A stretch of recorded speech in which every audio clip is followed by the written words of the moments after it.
The National Retail Federation recently urged the U.S. Congress to step in to stop the reckless escalation in U.S.-China trade war. After President Donald Trump said he is considering tariffs on an additional $200 billion of Chinese goods, NRF President and CEO Matthew Shea said in a statement that the Congress must exert its authority on trade policy.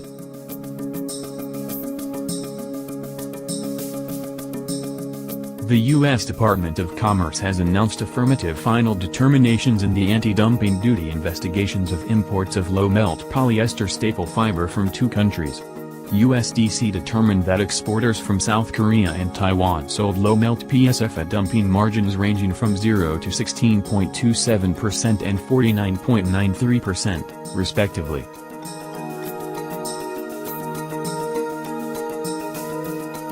U.S. President Donald Trump on June 15 announced tariffs of 25% on $50 billion worth imports from China that contain industrially significant technologies. This includes goods related to China's Made in China 2025 strategic plan to dominate the emerging high-technology industries that will boost China's growth, but hurt the United States, Trump said.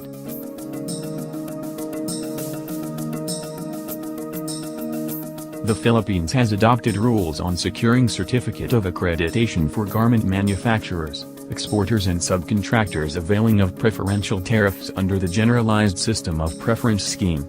A certificate will be issued by the Department of Trade and Industry Accreditation Board confirming that minimum labor standards have been met.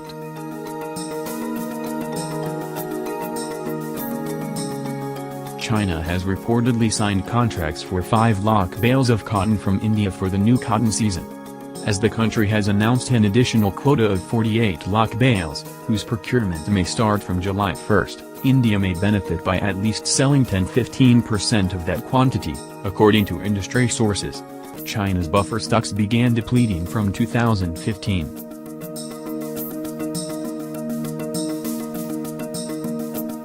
Kenya's Treasury Secretary Henry Rotich recently raised the duty on imported second-hand clothes and shoes, known as mitumba, from previous 20 cents per kilogram to $5 per kilogram or 35%, whichever is higher, to protect local textile companies and create jobs.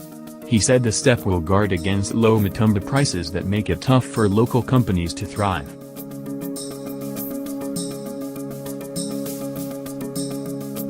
More than 2,000 foreign companies from 16 countries and territories have invested around $15.75 trillion in Vietnam's garment and textile sector so far, according to Vietnam Textile and Apparel Association Chairman Vu Duc Giang. South Korea is the biggest investor with its investment exceeding $4.4 billion, followed by Taiwan, Hong Kong, and Japan.